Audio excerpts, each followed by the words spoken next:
Olhando para a vida de um gafanhoto, posso extrair sabedoria de Deus para a minha vida? Esse é o tema do nosso devocional de hoje. Vamos lá?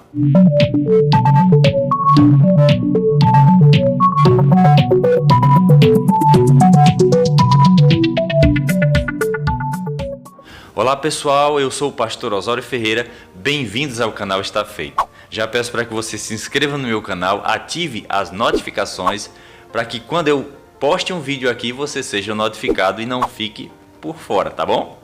Vamos lá, leitura de hoje, Provérbios 30, versículo 27. Olha o que diz a palavra de Deus. Os gafanhotos não têm rei, e contudo todos saem e em bandos se repartem.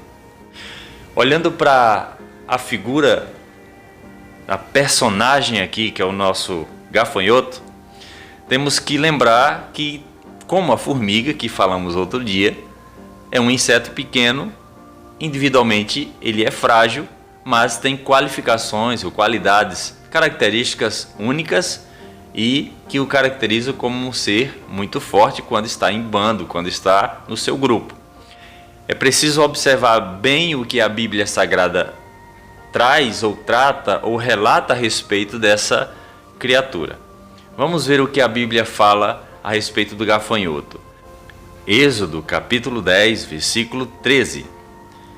A Bíblia diz: Estendeu, pois, Moisés o seu bordão sobre a terra do Egito, e o Senhor trouxe sobre a terra um vento oriental todo aquele dia e toda aquela noite. Quando amanheceu, o vento oriental tinha trazido gafanhotos. Que texto, né? Nos faz lembrar daquele momento extraordinário onde Deus liberta o povo da escravidão no Egito através de muitos sinais. E dentro desses sinais estava a praga dos gafanhotos. Outro texto que se encontra em Deuteronômio, capítulo 28, versículo 38, diz assim: Lançarás muita semente ao campo, porém colherás pouco, porque o gafanhoto a consumirá. Aqui nós podemos aprender que quando estamos distante de Deus, nossa vida se torna um acúmulo ou um campo onde as pragas se acumulam, se avolumam, se alastram. Quando estamos distante de Deus, produzimos, mas não conseguimos colher, desfrutar das bênçãos produzidas por nossas mãos, do trabalho que desenvolvemos. Não é bom, então, que o homem esteja distante de Deus. Outra figura que a Bíblia Sagrada relaciona a gafanhoto é em relação à comida. Vamos ver um texto sagrado. Levíticos capítulo 11, versículo 22 diz assim: Deles comereis estes a lacusta, segundo a sua espécie, o gafanhoto devorador, segundo a sua espécie, o grilo, segundo a sua espécie, e o gafanhoto, segundo a sua espécie. Aqui é a comida. Em tempos de dificuldade, Deus orienta o povo que alguns desses insetos poderiam ser muito nutritivos. E o gafanhoto está dentro desses possíveis pratos apetitosos.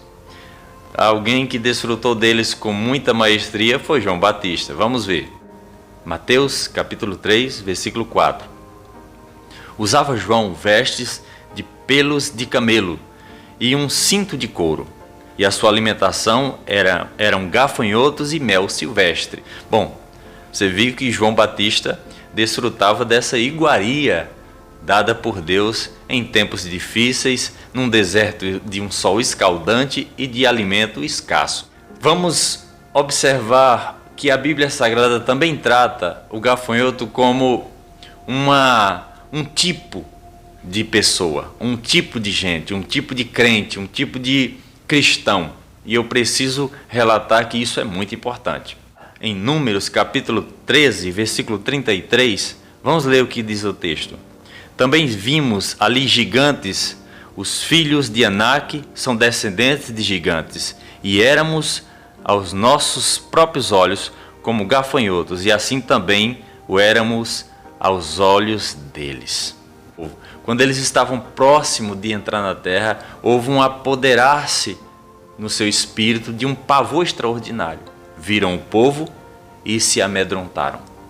Síndrome de alguém que não tem confiança, que está distante de Deus. Muitas doenças, muitas patologias se apossam da nossa vida, se apossam da nossa mente, do nosso ser e nos aprisionam, nos levando a crer que não conseguiremos sair daquela condição. Quantas pessoas estão com a síndrome do gafanhoto? Observam em volta e não conseguem ter esperança. E diante do problema, percebem o problema como gigante e a si mesmo como um pequeno gafanhoto. Bom, aqui mais uma vez o gafanhoto nos ensina: se eu estiver distante de Deus, todos os problemas serão gigantes. E eu apenas um gafanhoto que com um pisão desaparecerei da existência. Bom, podemos aprender com o gafanhoto que, apesar de serem criaturas, que serem insetos que não são racionais, são insetos sujeitos à vontade de Deus. Vamos ver isto? 2 Crônicas, capítulo 7, versículo 13, diz assim a palavra de Deus: se eu cerrar os céus de modo que não haja chuva, ou se ordenar aos gafanhotos que consumam a terra, ou se enviar peste entre o meu povo. Lá naquele texto onde Deus fala que se o meu povo se humilhar e orar, olha só. Porém, ele fala um pouquinho antes: se eu ordenar.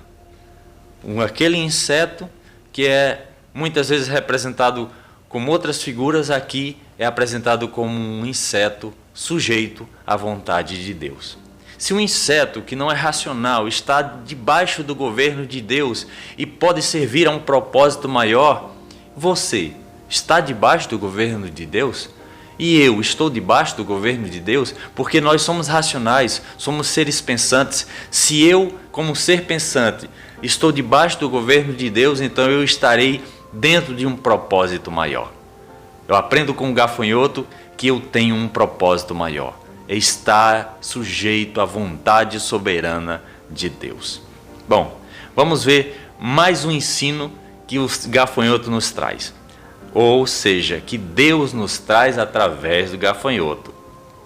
Isaías capítulo 33, versículo 4, diz assim a Bíblia Sagrada: então ajuntar-se-á o vosso despojo como se ajuntam as lagartas, como os gafanhotos saltam, assim os homens saltarão sobre ele.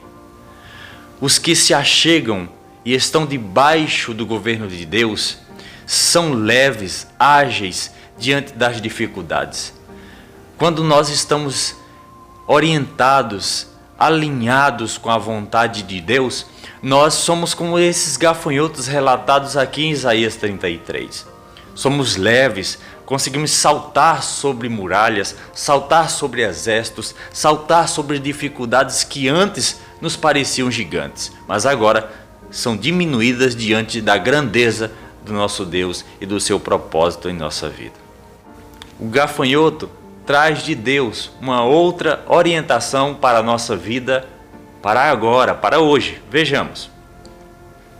Juízes capítulo 7, versículo 12, diz assim: os midianitas, os amalequitas e todos os povos do Oriente cobriam o vale como gafanhotos em multidão, e eram os seus camelos em multidão inumerável, como a areia que há na praia do mar. Aqueles que estão debaixo do governo de Deus, aqueles que estão aproximando-se de Deus a cada dia, porque Ele se deixa achar se nós o buscarmos de todo o nosso coração, são imparáveis, incansáveis. O próprio profeta Isaías diz que os que confiam no Senhor não se cansam, renovam suas forças e voam bem alto como águias. Aqui então nós aprendemos com o pequeno gafanhoto que o melhor é confiar em Deus, é estar perto dele e depender da sua boa vontade. Mas um ensino que o gafanhoto nos traz é que eles são unidos, eles têm unidade no seu propósito de vida. Vamos ver isto? Provérbios 30, versículo 27. Eles não têm rei, contudo marcham em bandos. Olha só, são um ensino para a nossa vida, uma orientação de Deus para a nossa vida. Quando eu me aproximo de Deus, Deus me faz parte de sua família. Ele me adota como filho e agora não sou só, mas nós somos um com o Senhor e temos parte no seu projeto, no seu reino, parte com Ele.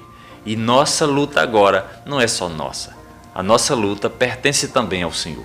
Então, estando debaixo da orientação e da boa vontade de Deus, nossa vida é transformada.